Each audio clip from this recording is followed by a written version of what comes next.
we're realizing we were never meant to live like this. On the clock, on a schedule. Our mindset is shifting. Our intuition is being activated.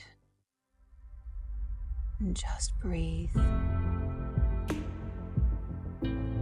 We're opening up to other ways. We are going within for our answers of rest and peace. We are finding joy. So open up and let's revolutionize your mindset. Welcome to another episode of Intuitive Shift, where we sit down with people who were brave enough to embrace that shift in their life, seeing and watching where that leads them to, where going into that mindset where they revolutionize themselves, their outlook, their vision. And I'm so honored to sit here with Sam Kukathas. He is the founder of Neuro Resonance Optimization, and he spends his life right now helping leaders experience an expansion in their vision and vitality. And when I first met him, I said, I am so excited to meet another unicorn in the forest who does toning. So thank you so much for sitting down with me today. It's an absolute pleasure, Abby. Thank you so much for inviting me. Absolutely. So when for listeners, I do toning and I call it, sacred soul tones. And when I found out through you and I both work with on a platform Listening to Smile, which is Yep. owned by Ian Morris. And when Ian said, "Oh my goodness, there is another toner in the UK," he immediately aligned us together and connected Yeah. with us. So that's why I call as it's a fellow unicorn. I appreciate that. I'm honored to be a fellow unicorn. Well, let's just dive right into it right away because I think, and I even sometimes struggle a little bit when people say, "What's toning? What Sure. even really is that? What does that mean to you when someone says, well, I do toning frequencies, I do toning healing?" Yeah, I think it's the kind of nature of the sound. So if you're just singing, you could hit all sorts of high notes. But when you're toning, it's almost like there are tones which are going looping over themselves. So the nature of the sound it creates this almost harmonic effect where it's resonating out. And so you could almost feel the way it's resonating out. So the frequencies are, yeah, they're moving, and it's not just the sounds themselves, because anyone can make sounds, right? Like, so anyone can make sounds which sound beautiful, anyone can make sounds which are really bass.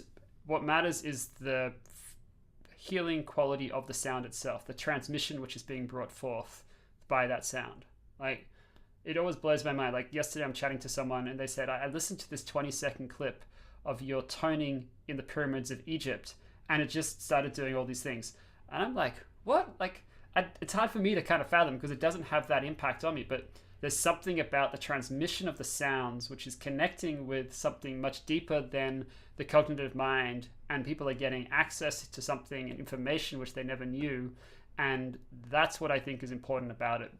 I don't think it matters so much about like the toning. Is it about like the fact that it overtones? Like, yeah, that's what happens. I don't think it matters about like what does the sound like. I don't think that matters either. I think it's the quality of what transpires for people in relationship to hearing these sounds and the way they impact their bodies and then their minds.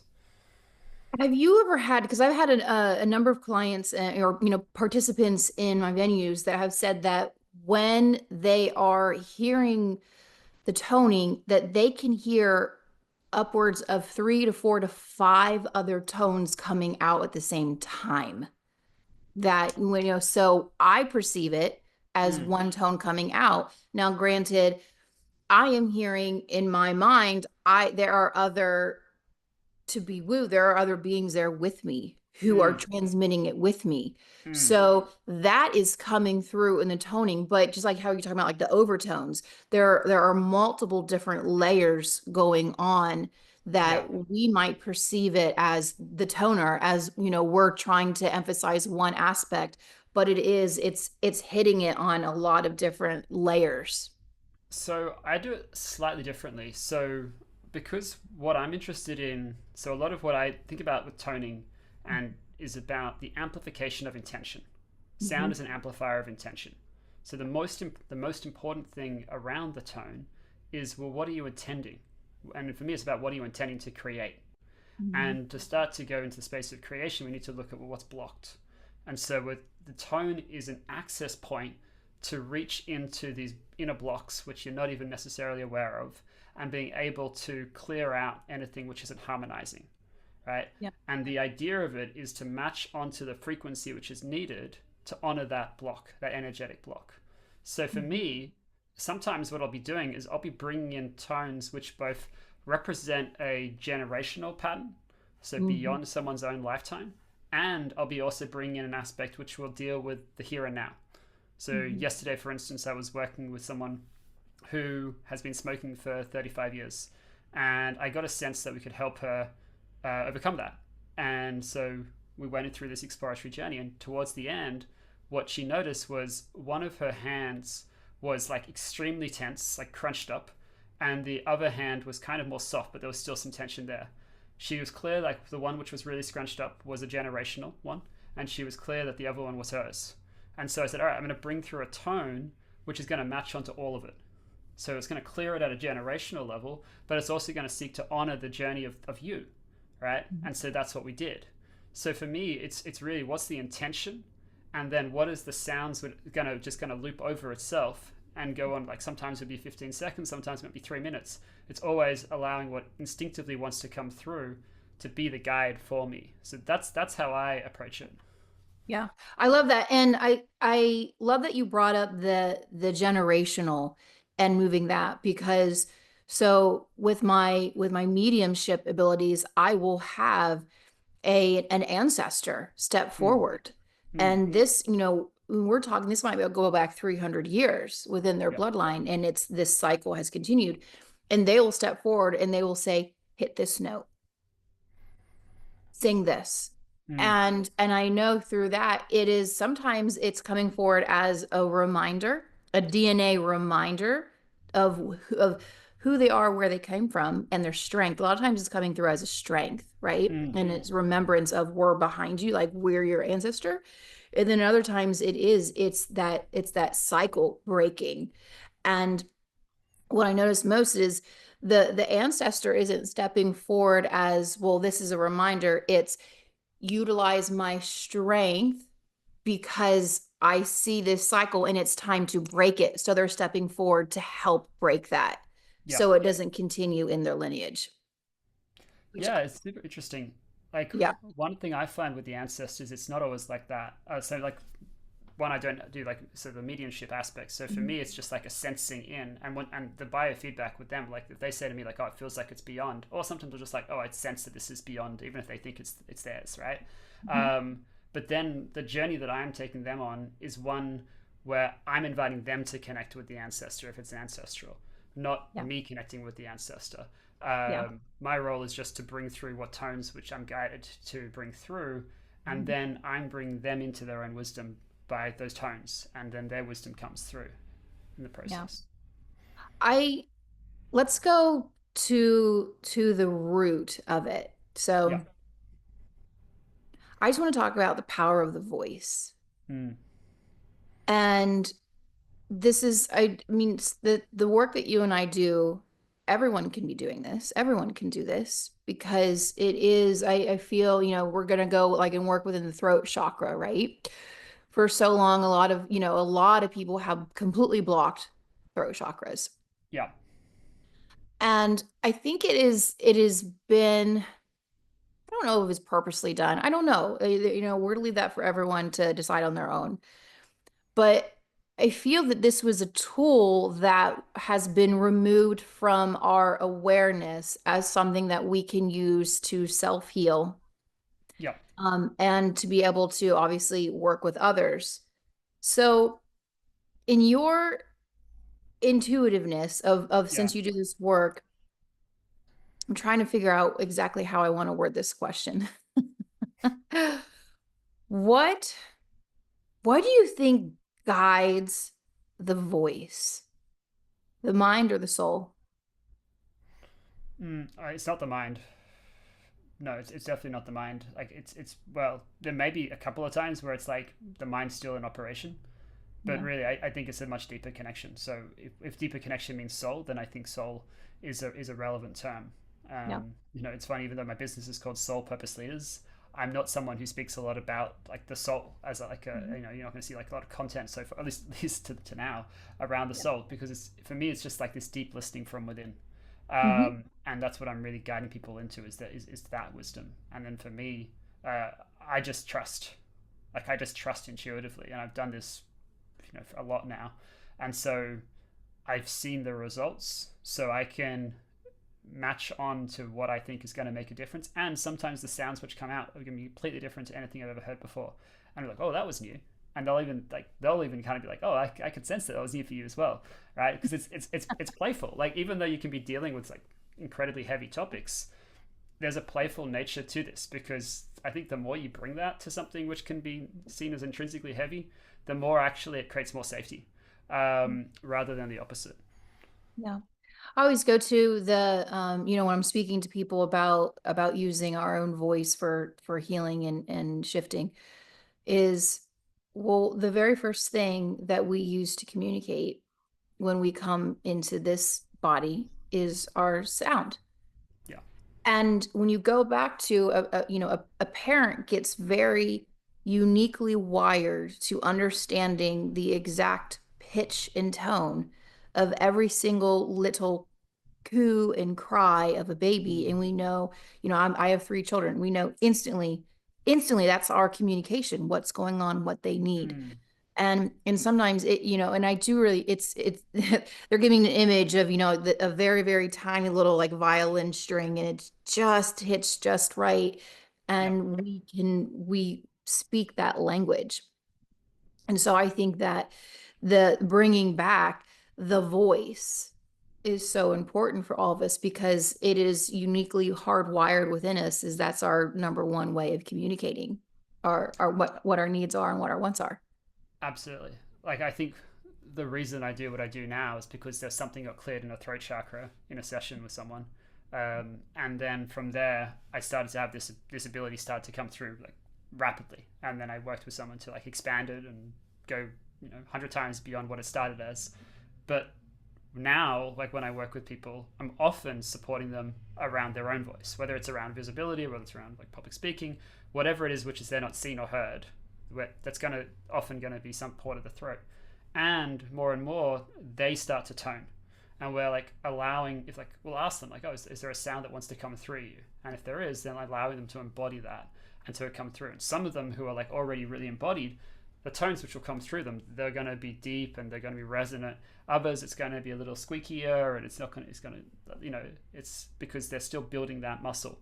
And the more you build that muscle, the more they create ease from it, the more that flow can come through. And then that flow is not going to just come through in terms of like making sounds. It's going to come through in terms of your life, right? But we have to open up not just the throat, but also the whole central column. Because if the central column is blocked, then the sound can't come through, right? So the more you can open up all the spaces within the body and then the throat as well, the more you can create this expansive impact. And I think Stuart Pearce, who wrote the book The Alchemy of Voice, he talks a lot about people's own ability to use tones to heal different areas, or to at least decrease pain, or to decrease different kinds of challenges that they're dealing with in the time. And there's going to be varying levels of success, I'm sure, for people as to how well they do that, because you've got to get out of your mind, you've got to be able to kind of just embrace that.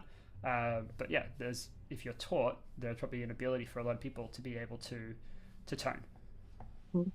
You and I, the first time we met, you and I we actually, I had a really bad head cold and you had a slight one, and you said, okay, well, let's do a little bit of toning for one another. And it is interesting because what you and I both discussed is actually, when I am if I'm doing a sound bath for everybody, right? Or like, and you with your large groups of people, I don't feel in my body Mm. what is being projected out into the room, right? So sometimes it's a little bit hard to self-tone a little bit for ourselves. And so it's nice to have somebody come in and do a little bit of toning. Why do you think that is sometimes? I mean, I can definitely, I can do vibrational work. So I'll use my voice to do vibrational work to help decrease if my nervous system is really overacting, having anxiety. So I will do more vibrational tones to help decrease that cortisol level. And I go and do like spinal fluid work with that. But I can tone, and people through that toning can receive all of these visions, and they're talking to their guides, and these will step forward. And I don't necessarily get that for myself in that space.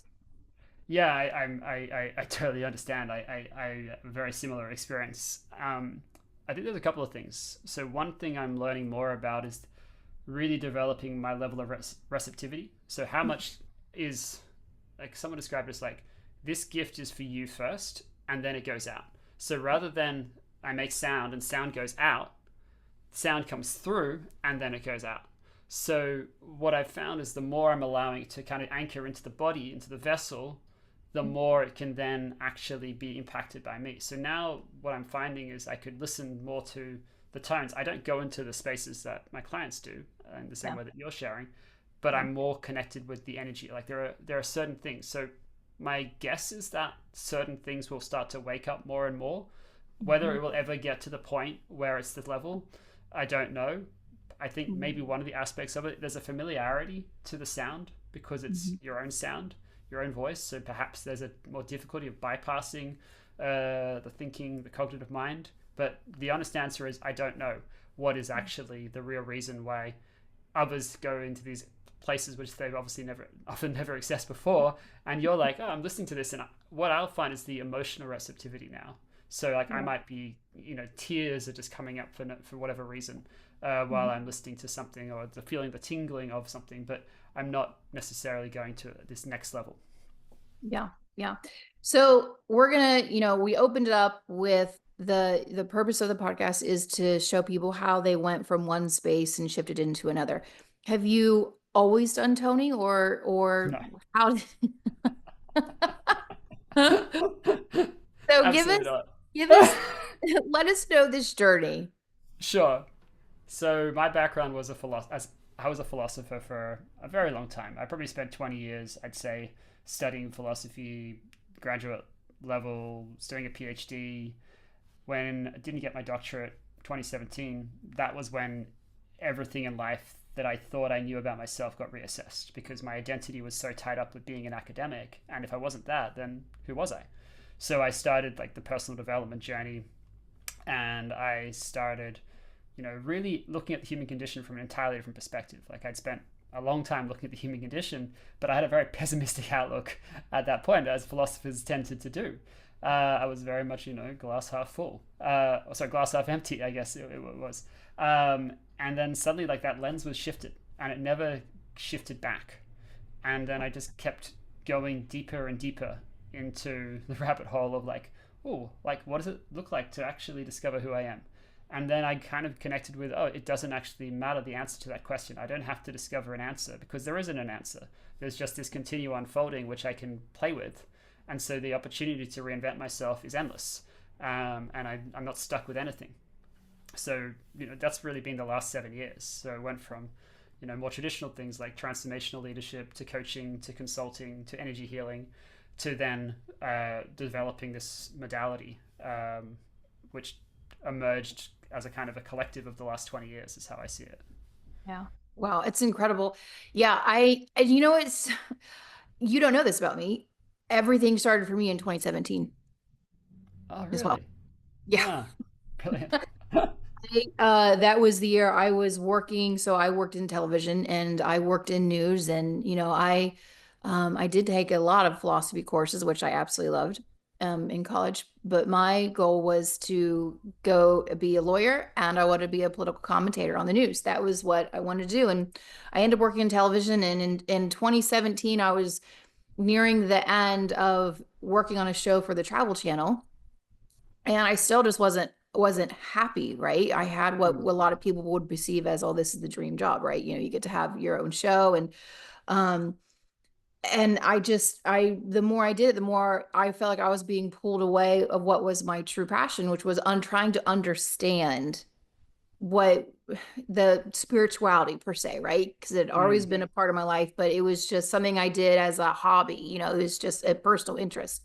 Yeah. And that was the year when I finally dove completely 100% into it.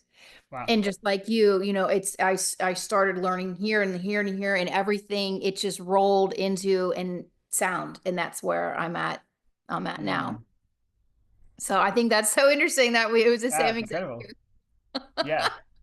Yeah. But a lot of people that 2017, 2018, Mm. those I would actually really, really love to look back at what was going on. I would love to know what the Schumann was doing, what the solar flares were doing in those 2 years, because there was something Mm. that boom, it just essentially woke up a lot of people into their, let's call it like your mission, right? Your Mm. purpose, your soul spark. A lot of Yeah. people just got catapulted in 2017, 2018 into that. Yeah, interesting. I didn't know that was a kind of a key marking point for a lot of people. Like I was Mhm. listening to an Akashic Records, like a collective reading of Akashic Records on a podcast yesterday. It was fascinating, and one of the things this person was saying is like, you were meant to be here, right? You chose to be here at this time in life. It's like, oh, something maybe about the same when it comes to these missions. Oh, this person chose to wake up at this time, or get to a point where like shit hit the fan so bad that like they either like you kill yourself or you and I don't say like in a jesting way, like that was kind of where it was at some points, to the place of like, oh, I actually can discover being free again, and I can Mhm. discover that the playful and all the joy that was there as at some point as a kid can come back. And so yeah, I don't know the reasons. I haven't really thought about that, but I it's I love that you just said the joy of being a kid comes back again. I think that is such a pivotal point to address. mm, When we talk about, the whole reason why I even started the thought of this show, the yeah. intuitive shift, is because that is what we're searching for. It is to finding that inner child, that inner joy again, right? And I think that as we become adults and we get in the matrix program of, this is what I have to do, this is what I should do, and then we forget to ask, what do I want to do? What brings me joy? And you can get, actually, I had this visual. I was working with a client, and they essentially just got on this train, Mm, and their soul completely forgot why they even got on it to begin with. And it was having the faith to get off yeah. and to go and and to meet their inner child again. Mm, And it's going back into that space, which, with toning so much, we're going in and working with the inner child, oh right? If we yeah. if we can go in and access that energy, you could have Absolutely. Because profound we're shifts. we're looking at the source of where something is comes from. Yeah. And so for me, what I'm curious about, and curiosity drives everything for me, I'm curious about when someone is experiencing tension or like their throat's constricting, how old the energy feels. And for whatever reason, people in this experience are able to sense it. And oh, that feels like it's 2 years old, or oh, I think I'm 16, or like, and they'll just tap in. And then I might ask them a couple more questions like what was going on at that time point. Or we've already kind of established that in the kind of the before we've even started the toning, and then we kind of go into those spaces. And then we're really allowing them to meet that version of themselves. And sometimes the version of themselves gets to a point where they're kind of healed from the thing that they can come and meet like a teenage version and help them along their path. Other times it's like, oh, like yesterday we needed to bring in an inner elder because the inner elder had a wisdom to be able to help break down this wall, which the little child and the current version of self couldn't do on their own. So the three of them worked together to tear down this wall. And Yeah. like literally on the other side was kind of this experience of freedom.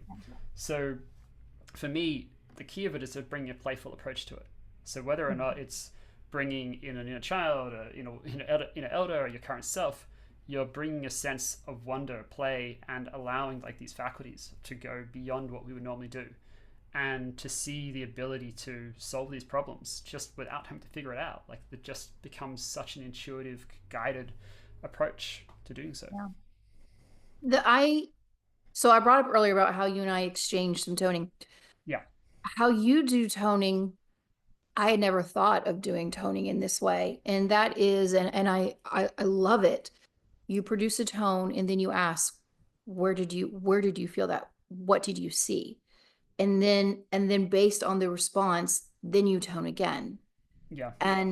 So what led you to work with it in that way? Because is that the neuro resonance aspect of it? Yeah, I think it's the way I've always been. So, you know, I think if you, even before I did anything around coaching, my way of being in conversations with people as a philosopher was just to be really inquisitive and keep asking more and more questions and understanding and going deeper and deeper and deeper. And so that's been a very natural process for me. And then, when I was writing on the philosopher David Hume, I spent tens of thousands of hours looking at patterns of language. Like, where did this word come from? And what was going on when he thought this, and what was going on when he thought that? And how can I track the continuity of this thought through time, if there is a continuity, or where did it shift? And so I think all of that just sort of built in to the way that I look at things in the world. And so I hear things and I'm like, oh, where did that pattern come from? And I'll automatically be interested in that. And so the process which I developed when I was coaching and then when I was doing energy healing was always driven by the creating. Like, what does someone want to create? Like, I wouldn't focus on the healing so much. What does someone want to create? And then what's in the way? And what are the different spaces which are in the way of that? And then from there, we can guide them to their own journey of like, oh, that's no longer there. And then we can actually create the vision that they want from all that space. So that's been my approach. It's just been very intuitive, very instinctive, and it's drawn from all the different experiences I'd already had, all the philosophical ways of thinking, all the ways in which I would go really deep with people and ask kinds of questions where I'd uncover things which they'd never seen before. Like the conversation yesterday with this leader, that wasn't intended to be a conversation where I was going to do a session with her around potentially ending smoking. It's just I heard something in what she said, and then I had the sense of like, would you like to see if we can do something around this? And she was like, yeah. So that's what occurred. Like, she'd experienced something in October at an event I was at, and then that led her to go, oh, I'm going to actually use frequencies to actually overcome my cravings for smoking. And I was already in the process of actually saying like, oh, I wonder if we can do something around her smoking. And then when she said that it cut the cravings in half by in 3 days, I was like, wow, let's really see what we can actually do. But it was all of this inquiry just based on language, based on looking at seeing like, what are the patterns? Like, tell me about what is smoking. Tell me what you feel. Tell me about the triggers. Tell me about what thoughts you have about it. And just getting more and more data. And all of that data I can take and I can analyze very quickly, and I can be able to see and sense what's relevant, what's not. And I can feed it out, and I can let go of anything which isn't. Yeah. So I listening to what you're saying, this is how this makes sense in my brain. Yeah. When a person, a client, we can bring into their memory, right? So essentially, if you look at your brain as this huge warehouse with all of these boxes. Yeah. And so when we can have them go and grab that box and all right, and this is what's forward because that's what they're thinking about. Yeah. If that moment is what causes a misalignment within the cellular alignment, in what I'm saying with that, we all have let's call it the highest design, right? Okay. Yeah. So, and what I mean by that is not like the best design, but that would be like the greatest potential design of your cellular DNA in the body, right? Sure. So if we can access that memory and bring it forward, that calls up wherever that misalignment, that let's imagine like a jarbled up cells, right? Because that's a form of trauma in the body. Yes. And then we can send frequency into that.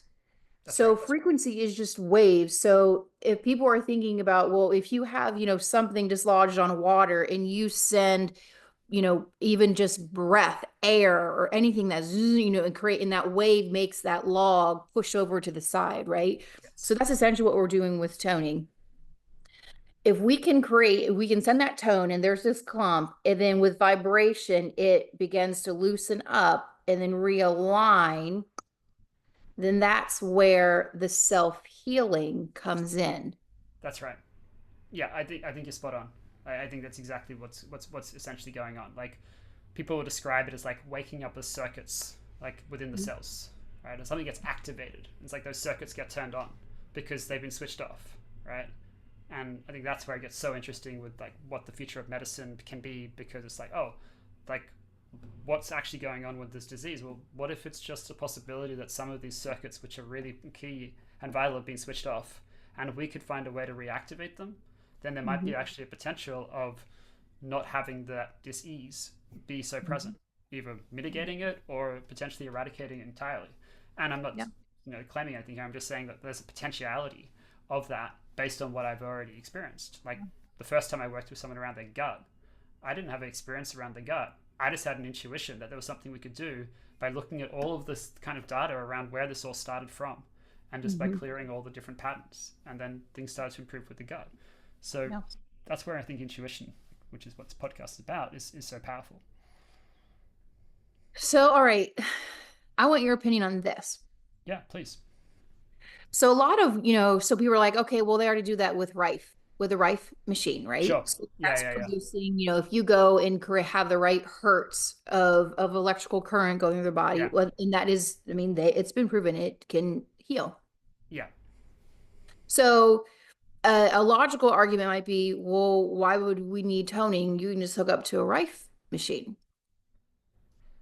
What would be your statement back to that? Where someone's like, well, why do I need to, pay for you to use your sound when I can just do, hook up to a frequency machine that's already doing that in? Yeah. Like, there are people who've used Rife machines and have been effective for them. The people who've used it, it's been effective for a time and then it's not. I have a friend who has spent some time using a Rife machine because they had all sorts of different challenges, chronic health things. And I know right now that they're dealing with other health things. So I don't know whether or not whatever was the source of the thing arriving was actually got to with the Rife machine. So that'd be Yeah. one question I would have, is like, have you actually got to the source of why this exists in the first place? Yeah. If there's a, and it can it clear at the generational level? I don't know. Like, I'm not an expert in Rife machines, so I'm not going to pretend anything about that. But what I know around this work is we can get to the source of it so quickly, and we can have them connect with what the source of it is and discover that for themselves through this process. And I'm not just focused on healing someone like of an illness. I'm interested in what are they here to create. Like, my work is for visionary leaders who are out to solve the world's biggest problems. So my focus is on, what is this big audacious vision that you've got? What's blocking you from being able to fulfill it? And then as I work with them, I'm looking to optimize every aspect of their life which impacts their ability to fulfill it. So that includes their health, that includes their intimate life, their relationships, their financial life, all of that. But the focus for me is, at least with my private clients, is to work with them to create a bigger impact in the world so that Yeah. more people get to experience the freedom that's possible. Yeah. Future vision. And Yeah. and so, my pushback might be with that discussion is, well, we're stepping into the world of AI, right? So, I mean, Mm. AI can write a book right now and AI can create art, Yeah. but you are not going to have the same cathartic response or the cathartic feel off of something that AI creates, because it doesn't have, again, our, in my perspective, one of the beautiful things of our species, of Aterans, is that we Yeah. are master create, like we are creative beings, we're Mm. creation beings. And so that's what's so important when for our energy to be involved in doing this. And so I love that. Yeah. Rife might be able to handle an illness directly when you can pinpoint it, but we're working on bringing forward future aspects, Yeah. future creation. Yeah. And it's, the thing is, it's not just like those specific hurts. Like, there's something more to be understood often about like what's actually really going on. right? Yeah. Like the fact that I'm layering so many different kinds of tones from so many different kind of places intuitively, because that's what I sense is needed. Like a machine is not going to do that. It doesn't have the ability to be able to do that. It's much more functional in the way it's gonna operate. So that's not against rife machines or any other kind of modality. It's just like I wonder if it's going to be able to deal with the complexity and the nuance, but also the giving people access to their own wisdom. Like I don't know if a rife machine is designed to have people get the wisdom rather than it's just designed for them to heal. But if you got to discover the reason this actually got created in the first place, oh, that's actually way more powerful, right? Like this person yesterday had no idea that the reason for smoking was one, from 4 years old, they felt they need to perform because their father had experiences of trauma, which meant they felt like to walk on eggshells and they always had to get it right. And they had a generational pattern down the line where they'd all smoked, and so there was an expectation, and she'd taken on that expectation for herself. That's not going to get picked up in a rife machine. Now, what that looks like in other kinds of illnesses, disease, right? So I think that's one of the differences I see. You saying that, in my mind, I'm like, ooh, I wonder if there's such a thing as, DNA cravings, right? So, I mean, because they said that, I existed and was created inside of my grandmother. Mm. So every single person would take on an aspect of their grandmother because every one of us were created inside of our grandmother. And so the things that our grandmother craved, the things that our grandmother ate or did, that could become hardwired within our DNA structure. Yeah. So I don't know, that's just me being inquisitive, like, ooh, DNA cravings. That's interesting because, a lot of times they say like addiction is hereditary. I wonder if that's what it is, hereditary, because it's become so hardwired in the DNA that the body still is craving it. Yeah, I think there's a possibility, and I don't want to say that's always the case because I don't know, right? Yeah. This is one data set around this particular instance. But what it did wake me up to, and I was actually writing in ChatGPT around this today, and it was like, that's incredible. I want more people to share about this perspective. And I was like, okay. But I was literally saying, like, we can rethink what we know about addiction from this perspective, because it's actually not about addiction at all. There's actually something way deeper which is going on, which is potentially driving all of this. And if you get to those drivers and you get to clear them energetically, then people get to be free of the thing which is like almost impossible to be free from for so many people. Right, without going to like the AA or the these other things, and nothing wrong with all of those things. They've been incredible supports for so many people, but it's just not the only way, right? Yeah. Oh, I mean, this is a whole other podcast. We talk about, I mean, so I had a client, and they had all of a sudden developed an addiction out of nowhere. They really, like, I don't know why I'm craving this all the time. And as they're saying this, I get this image of them being at an event, and I see this event, and I said, have you attended this in the past, in the past 6 months or so? Did you go attend this? And and they said, yes, actually, I did. I was there 4 months ago, and I could see a shadow entity pop into their body. So that's what we call living spirit, right? So some spirits get just stuck here, and that entity was an addict.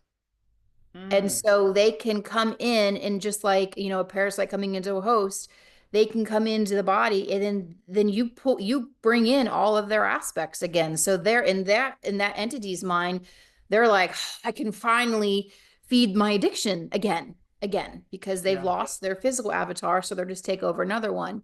And so yeah, we cleared that. We worked on clearing that and removing that aspect out of them, and everything went away. Yeah, it's incredible. And there's so many different layers. So there's no such thing as a one size fits all.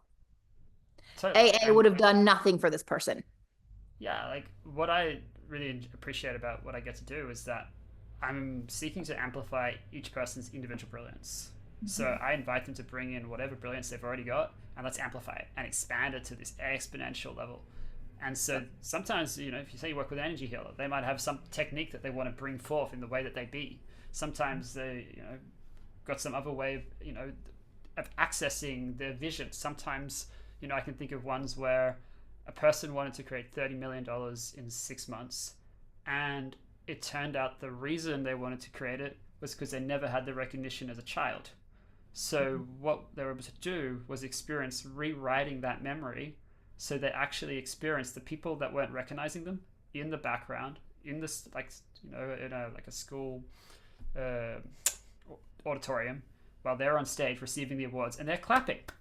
And in that moment, it got like reversed, like that story, like the trauma of it like dissipated, and the reason for existence started to shift, because we then connected them with this ancestral reason. I connected with like the legacy and all the great gratitude for all those who had come before, and what they're really here to do. And then suddenly, like, oh, I could create that 30 million from an entirely different lens. I could create it through my nonprofit. And I was like, yeah, like once you get aligned, everything starts to shift without you having to try, because you are actually congruent with what it is, rather than chasing it because you feel like you need to, or you want the recognition, or any of these other natural things that we come to desire. Yeah, it helps you create that clear vision. And when you can create that clear vision, the blocks that were there, that were illusions to begin with, are easily removed. Absolutely. Yeah. Like creativity is so misunderstood, I think, because we're like I'm a creative. Like, what does that even mean? Like, so often you're seeking to create on top of everything else. You've got no space. You've got no actual room to create something, really, because it's all on top of your existing conception of who you are. If you clear that, then you got a space to create from. It's like that idea. You've got a blank canvas. Oh, now who am I? Oh, I've got a blank canvas. I get to create that. People can be empowered by that. Oh God, it's empty. What do I do with that? Right? No. Like you've got the space to rewrite, and from that space, everything becomes possible. Yeah. What would you say? Because you essentially, you work every single day with helping people shift. Yeah. Well, So not every single day, because I do take a break. I got to balance my own nervous system, right? That's otherwise one of the greatest lessons you can learn is you need to learn when to rest. You need to learn how to give and receive, and that every time you're giving, you're receiving. Otherwise, you burn out. And being sustainable is like anything. It's super important. So I don't try and work every single day. No, I don't either. I couldn't do that. I could not do that. Especially just in this work, it doesn't work that way. But when your mission right now is to help people see that shift. What would be a piece of advice that you would give anyone listening right now that they're feeling that they know I don't like the word need to shift, right? They're feeling this nudge that a shift's coming. What, in your opinion, might be the best just advice to overcome a level of fear or any type of a block? What would be just the best thing that you could say to them outside of toning?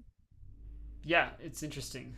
So outside of toning, like I can share something around toning, which I think can help anyone with this, and I'll say something very briefly about it. But outside of toning, I think the key thing is to listen from within. So you want to just get really present with the energy that you're feeling, because all of that energy is information that is trying to teach you something. And if you push it down, it's just going to keep coming back up, because all parts of us are welcome. All emotions are welcome. No emotion is good or bad. It's just an emotion. But we have a view of it like, oh, I don't want to feel that anger. I don't want to feel that sadness. And so then we block ourselves from feeling it, or we say things like, it's really difficult to feel the emotion. Okay, well, maybe it is. Or just allow yourself to, like I was listening to someone recently saying something like, if you spend 90 seconds just allowing yourself to feel that emotion when it comes up, then that's going to help you process it very fast. Whereas if you don't, then it's like it can add like decades of storage essentially for that, that pattern, which is not being processed. So the more you're allowing yourself to feel into all of what you're feeling, and then journal on what's coming up for you. Journal on what you're seeing.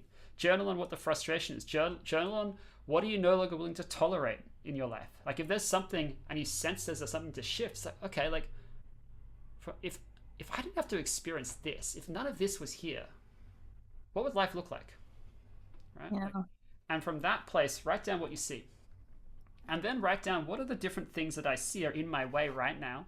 What are the fears, what are the concerns, what are the recurring thought patterns which are in my way of having that be your reality? Because that's essentially what I do with people. I ask them to do that. And I ask them to create their audacious vision. And then we look at what's in the way. And we look at those kinds of language patterns to help them. So you can start doing that for yourself. You can start to access that.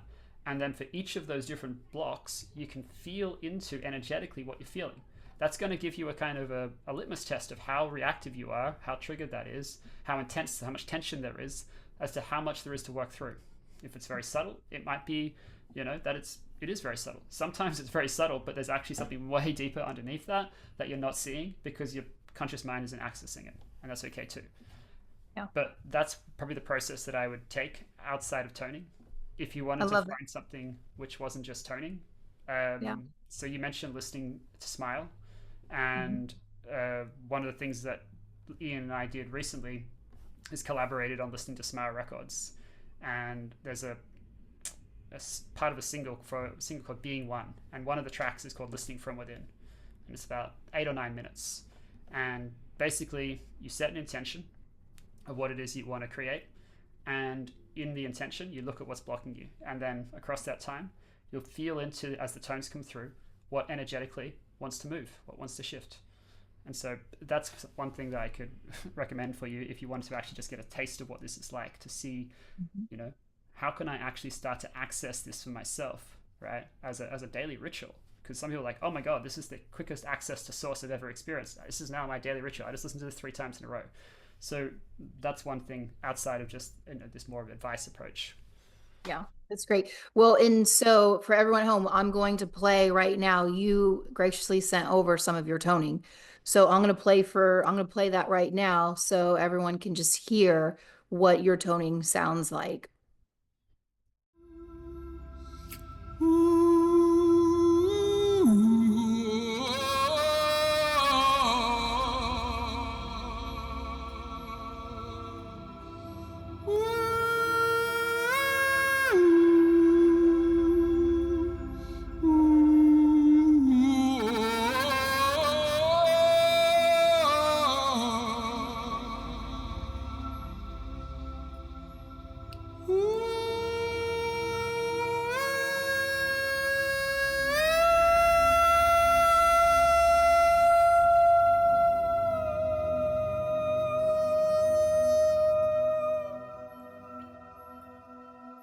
For some of you may start to feel more space, more light, which is trying to enter the body. It might even feel like a tingle.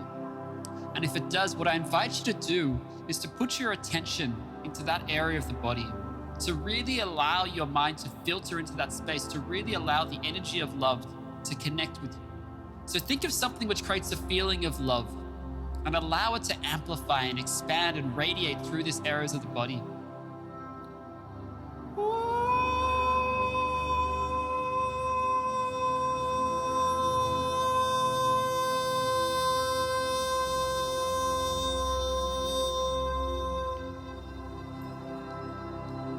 You might be feeling a more peaceful, relaxed energy. Let's expand that a little bit more.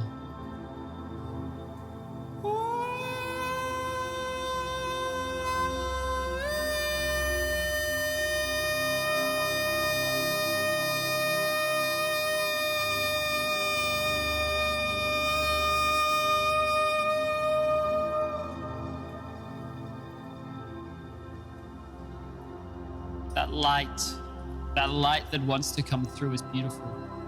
And it is you. It is your essence. It is your being. It is you beyond the stories, beyond the illusions, beyond any feeling of disconnection, any feeling of lack of belonging, any story that we have been holding on to as human beings, who in one sense are one, but at other times feel deeply alone. Consider that however it seems, you are never actually alone. You are always being guided. Whether you're listening to that wisdom or not, you're always being guided. Listen from within. So when you were talking about, and I think that this is kind of an important thing to do to bring up when you're journaling, like when you're going within and finding your voice and journaling that up, I think in the beginning, it's because this is what was coming into my mind. Even when you're journaling, maybe look back and then ask yourself, was all of that my voice or was that someone else's voice? Mm. And I read a quote once, and somebody just said, your purpose wasn't a conference call. And so often what we may perceive as our own voice is actually a parent's voice, a partner's voice, the ego's voice, right? So I always call ego that lovingly little bastard, because their primary job is to protect us, right? Sure. And sometimes to our detriment. Yep. So it is, it's all about going within. But I always say when you go within, make sure that you're the only one at the table. Because I think it's natural to pull in mom or dad or grandparents or partners, spouses. Yeah. So I think that might be a good practice when you first start journaling, is recognizing your voice and separating out other voices. Because I think a lot of the part when we're wanting to shift, it is natural, and our ego, they're all going to think like, what are they going to think? Or am I going to lose all my friends? Are they going to support me? Are they going to think, especially with my tone here, I think I'm crazy. When I started coming out with light language and speaking other languages, they're going to think, this is it. I've lost all my friends. They're going to definitely call the paddy wagon. Yes. But it's just like quieting down that noise. And then so the only thing that you're hearing inside is just you. And I think that that's a big ask for some people. Well, one thing that I would suggest to help access this, and this can be really challenging for some people as well because of what I'm going to say, but a lot of the work that I do is around expanding the intelligence within the cells. So you're accessing this idea of the quantum of a conscious unified field. And how do we do that? Well, we expand the level of love as a frequency that is being experienced. Now, for some people, it's going to be challenging because there's a block around it. So what I invite you to do is rather than so there are two ways. One is you can do it the really simple ways. Just think of anything which creates a feeling of love and allow yourself to connect with that in the body. And when you're connected with that, journal from that space. The other way is to connect with love for the version of self. Then journal about what's coming up about that, right? So there are two kind of ways you could approach it. But if you wanted a way in to start with, I would potentially start with the simpler way, which is just something which it could be like, oh, I love my dog, oh, I love my grandma, I love my kid, like whatever it is which creates that instant feeling of joy, ease. Sometimes it's not even a thing or a person. Sometimes it's a space. I remember working with someone and it was the ocean. The vastness of the ocean. That's what connected them with a sense of peace. Because sometimes the word love is also too triggering because it's so distant for them. So find whatever the frequency. Like there's the David Hawkins map of consciousness, right? Where there's all these different frequencies, all these different emotions, and they're looking at like where is that stored in the level of consciousness. And we get to joy, you get to love, abundance, etc. They're really high up on that level. So anything which is operating at that level is going to amplify your frequency and it's going to connect you with something deeper within you. Anytime you're coming from the state of blame or shame or guilt or anything like that, what's going to come through you is going to be a negative voice, most likely, right? And so you can notice that in terms of what you're writing. If I'm coming from that, all right, let me pause. Let me come back into my essence, come back into that loving guidance, and really just hold that space. Don't try and rush this. You want to give as much space for love as possible. You want to give as much space for that peaceful nature as possible because that is your nature. And we just get everything else on top of it, especially in a modern world, makes that more complicated to go to. And you feel like you need to get out of the space. Just stay there. Stay in that space. Anchor it in, right? Allow yourself to feel that as deeply as you possibly can. And then write what you're seeing. Oh, I love that. I love that. I love that aspect because fear can't live within love. It just can't. It just Yeah. can't live within that space. Yeah. I do for all of when I create a sound chamber, right? So I Mm. always line the walls and create this shared space that we enter into. But I line that with heart frequency. The heart Mm. chakra is where, and we, with our visual, we paint the ceiling, the floor, the walls, Mm. and then we're in this chamber, and that's when it comes through. So Yeah. yeah, it's when we're coming in through that love frequency, which love and joy, that's kind of our bread and butter. That's our specialty. Yeah. It's pure, It is right? pure. Like when you hit those notes, Mm. like people are like, whoa. Like I had someone text me 2 days ago, and basically they said like that now their name is changing. Like they've been grappling with their old name and basically the old identity tied to that name and everything, the illnesses and stuff. And now like they're free and they can go back, they can go claim this new identity. I was like, what a way to wake up, right? I Like, love it. but that was, you said it was the last note in particular which stepped into that, and that last note Mm. was this really really high tone of frequency of love. So it's extraordinary what you can do the more you can access love. Like people think it's like trite. Oh, love and peace. Yeah, yeah. That's because you've been almost brainwashed to think it's trite. Like, and I Yeah. would have been with you for a lot of life. A lot of periods of like resignation, sourness, like whatever. That sounds stupid. Spirituality. That wasn't my calling. I wasn't that guy. The word Mhm. God, that would have been a trigger for me a couple of years ago. So Yes. you've got no effing clue probably who you are. Is often what I like to say to people. You're probably 1% of the potential that you truly have, Mhm. because and you're already great. Like you're already great, and you're probably 1% of your potential. And I like to come from that for my own self. Like, oh, I think about 1%, and I don't tend to think, oh, I've raised the bar now to 5% or 3. It's like I've got no idea, but I know I'm just warming up. So for yourself, imagine you were just warming up to your greatest game, right? And that whatever that looks like is absolutely magnificent. I love that. Oh, what a beautiful statement. That's a beautiful, beautiful statement. Uh, I was talking with my husband, and through everything, he brought up to me once. He said, "Are you ever going to go back to the woman I married? Like, you've Mm. changed so much." And I said, if I'm the same person at 40, I'm in my 40s now, at 40, as I was when I was 20, then shame on me. Like, then I haven't done Mm. my job. And I Mm. go, and I hope to be a completely different person again at 60. It's, and so I love that, we're always accessing that 1 to 5%. And but I think that comes from the inquisitive nature, right? Your Absolutely. investigatory, your philosophical nature is to always question and always dig. I Yeah. went into journalism because I have a curious mind. I am always Yeah. asking questions and digging deeper. And so when we can both dig deeper into ourselves, into the expansion of ourselves, and then that spills over to the expansion of our environment and everything around us. Absolutely. Like Yeah. that's how you make the world work.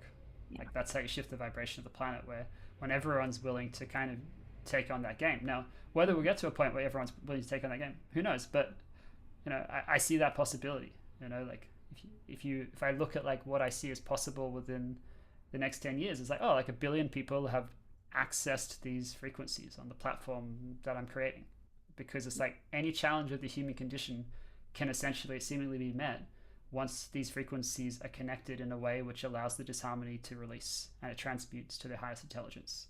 So for me, it's like, all right, let's find a way to make that as accessible to as many people in the world as possible Mhm. while I'm alive. I love it. I love it. Yeah. Yes. Yes. I have also had visions of, I just get me in front of some of these ancient temples and some of these ancient sites, and just let me just bring their voice back through sound and allow Mm. people to experience that energy. You mentioned that you were in Egypt. I'm going to Egypt in a few months. So Yeah. I'm so excited to experience those energies there. Yeah, you're going to have an extraordinary time. I think your time will be more profound, I think, in some ways than my own, because yours is purely focused around the spiritual practice, whereas Mm. mine was like combined with a friend's birthday. So there was Yeah. less of that, at least for the part that I was there. But I got the opportunity to do like a meditation in the pyramids of Egypt, and it was wild. Like there are certain words that showed up within about like a minute of me speaking, and I just shouted, "Wake up!" to like everyone in much louder tone. Like when someone was like doing a testimonial, she's like, "Sam wakes you up," and it's like, but that's like the actual experience. But that's what was coming through from that energy within in that space. So I think you'll have an extraordinary experience, and more importantly, the people that you're going to support are going to have an extraordinary experience beyond just you yourself. Yeah. But I think the voice is the one great unifier. I think that we can absolutely connect with everyone through voice. Yeah. Through sound. I mean, even just outside of what we do, just look at, I mean, you have these globally famous singers, right? And I've always, it's fascinated me where you'll see an American who only speaks English, sings in English, and they're over in China, Sure. and they know all the language. It goes above and beyond. It transmutes through language. Well, it's very simple. It resonates. It resonates. Right? It connects with something. It connects at a heart level. It connects with a sadness. It connects with a grief. It connects with loss. Whatever it is, it connects with something. And the more music connects with something at an emotional level, the more likely it's going to be impactful for the person. And then the next level is to create it from the impactful to transformative.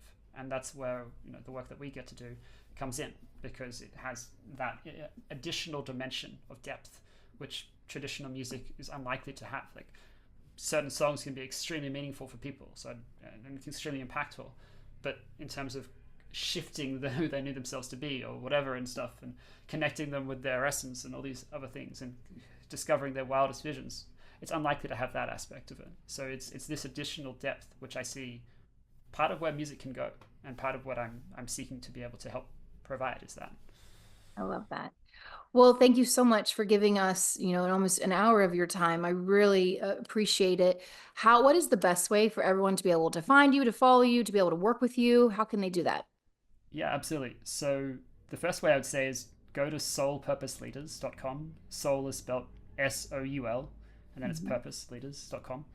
And then I'm, accessible on platforms like LinkedIn under Soul Purpose Leaders, and on Facebook and Instagram under Sam Kukathas. We've got a YouTube channel which as well for Soul Purpose Leaders. So all these different platforms, but you can type in, you go to our website, and all of those places you'll find different podcasts we've been on. You'll find access to the listening to Smile records, anything else. So that's probably the easiest thing to do.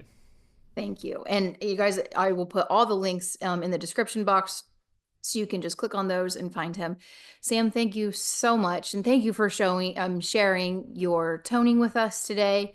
I just really appreciate what you bring to the planet. Thank you. Abby, it's an absolute joy. It's been so wonderful to get to know you over the last month or two. And I'm grateful for this conversation. Absolutely. Thank you so much. And thanks, everyone. All right. Bye.